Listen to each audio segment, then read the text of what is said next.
Yo les chevreuils! Alors, avez-vous déjà entendu parler des Seven Deadly Sins? Moi, je suis pour là si vous n'avez jamais entendu parler. Alors, Seven Deadly Sins est un manga slash, on va dire, animé qui est inspiré de la légende arthurienne.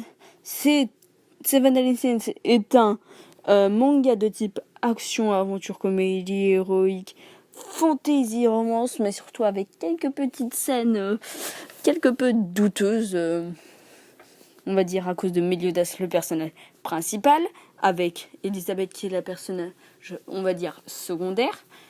Au début de l'animé, vers le premier épisode, nous rencontrons du coup Elisabeth, la troisième princesse de Lyonesse, qui est à la recherche des Seven Deadly Sins. Les Seven Deadly Sins, c'est qui ?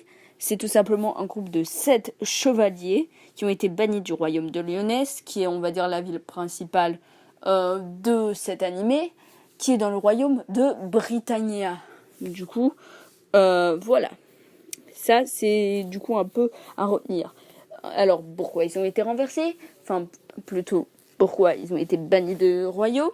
Alors, tout simplement parce que ils ont été accusés de fomenter un coup d'État, donc de renverser la couronne du roi, tout simplement à cause des chevaliers sacrés. Les chevaliers sacrés, c'est qui ? C'est des chevaliers dotés de pouvoirs magiques qui développent à force de s'entraîner. Voilà, donc déjà, voilà, on est à ça.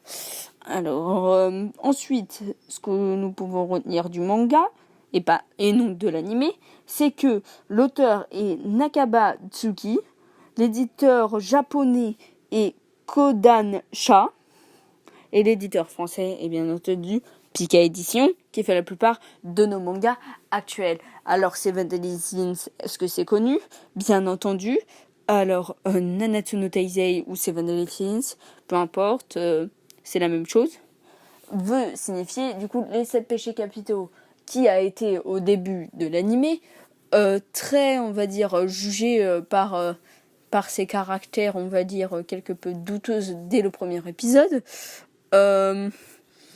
et surtout qui a été jugé à cause de l'animation, mais surtout à force d'évoluer d'épisode en épisode, à force d'augmenter l'histoire, d'augmenter l'action.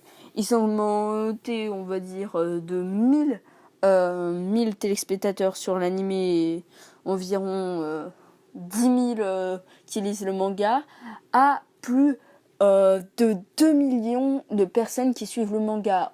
En ce jour, ils sont environ 10 millions à suivre le manga, ou plus, je ne sais pas exactement les chiffres, mais en tout cas, la sortie initiale de Seven Deadly Sins était le 26 octobre 2012. Donc, vous pouvez constater plutôt que c'est un animé assez récent.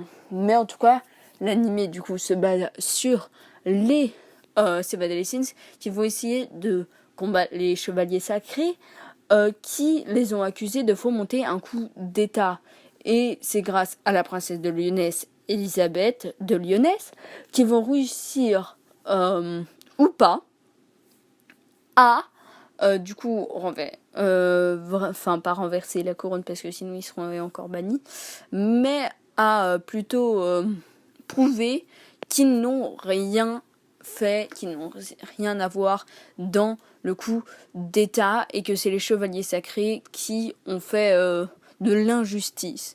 Alors pour ça, il a des amis cachés, il va essayer de retrouver certains Deadly Sins même s'il les retrouve pas tous. Bon, mini spoil, hein. Mais voilà, surtout la saison 1, c'est plutôt sur ça que se base l'animé. Mais en tout cas, vous pouvez voir une scène d'action dès le premier épisode. Alors, il y a une scène en particulier, c'est où il se présente, il dit que c'est Meliodas, le dragon de la colère, un chevalier sacré, qui m'a donné envie de regarder la suite. Alors moi, je vous en dis pas plus du coup, pour des raisons tout simplement de no spoil. Alors, du coup, n'hésitez pas à aller voir nos chaînes qui sont dans la description de la chaîne. Et surtout, à vous abonner à la chaîne, à liker commentez, partagez. Allez, sur ce, c'était Pitax. Bye.